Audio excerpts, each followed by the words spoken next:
ఎగువ ప్రాంతాల నుంచి గోదావరి నదిలోకి భారీగా వరద చేరుతోంది. కాళేశ్వరం వద్ద 12.500 మీటర్ల ఎత్తులో ఉధృతంగా ప్రవహిస్తోంది. పుష్కర ఘాట్లను వరద ముంచెత్తింది. దీంతో మొదటి ప్రమాద హెచ్చరికను జారీ చేశారు. మేడిగడ్డ బ్యారేజీకి వరద పోటెత్తుతోంది. బ్యారేజీ సామర్థ్యం 16.17 టీఎంసీలు కాగా 85 గేట్లు తెరిచి ఉంచారు. 9,02,550 క్యూసెక్ల ఇన్ఫ్లో అవుట్ఫ్లో కొనసాగుతోంది. వచ్చిన నీటిని వచ్చినట్లుగా కిందికి వదులుతున్నారు అధికారులు. ఈ నేపథ్యంలో లోతట్టు గ్రామాల ప్రజలను అధికారులు అప్రమత్తం చేశారు.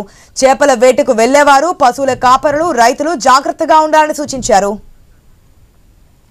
రైట్, ఏదైతే కాళేశ్వరం వద్ద కూడా వరద ఉధృతి కొనసాగుతున్నట్టుగా తెలుస్తోంది. అప్డేట్స్ మా ప్రతినిధి ప్రశాంత్ ద్వారా తెలుసుకుందాం. ప్రశాంత్,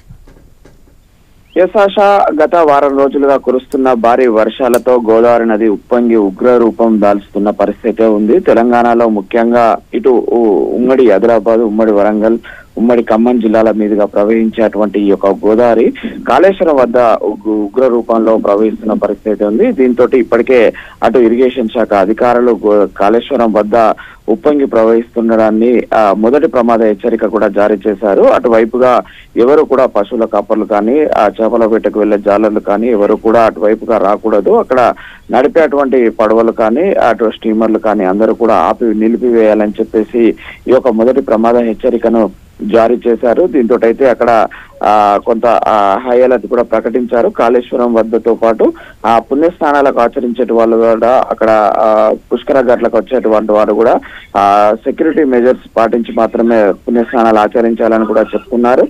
ఇప్పటికే అక్కడ ఏదైతే 12,500 మీటర్ల ఎత్తులో ఉధృతంగా ప్రవహిస్తున్న గోదావరి నీటి మరికొద్ది ప్రవాహం పెరిగినట్లయితే రెండవ ప్రమాద హెచ్చరికను జారీ చేసే అవకాశం కూడా ఉంది. ఇప్పటికే అక్కడ బ్యారేజీ సామర్థ్యానికి సంబంధించి 16 టీఎంసీల సామర్థ్యం ఉంది. 16 టీఎంసీలకు సంబంధించి ఇన్ఫ్లో కూడా 9 లక్షల క్యూసెక్ల వరద ఉంది. దీంతో అయితే ఇప్పటికే 85 గేట్లు తెరిచి ఇటు మేడిగడ్డ బ్యారేజీ వద్ద కిందికి వదిలిపెడుతున్న పరిస్థితి ఉంది. అయితే ఎప్పటికప్పుడు ఇరిగేషన్ శాఖ అధికారులు గోదావరి నీటి ప్రవాహాన్ని అంచనా వేస్తూ కింద దిగువనున్నటువంటి లోతట్టు ప్రజలు కావచ్చు, రైతులను అప్రమత్తం చేసే పనిలో ఉన్న పరిస్థితి కనిపిస్తుంది. మొత్తానికైతే ఇటు గత వారం రోజులుగా కురుస్తున్న అటు మహారాష్ట్ర, తెలంగాణ, ఛత్తీస్గఢ్ లో కురుస్తున్న భారీ వర్షాలకైతే ఇటు త్రివేణి సంగమం వద్ద ఉప్పొంగి ప్రవహిస్తున్న పరిస్థితి కనిపిస్తుంది. Asha. Right Prashant, thanks for the update.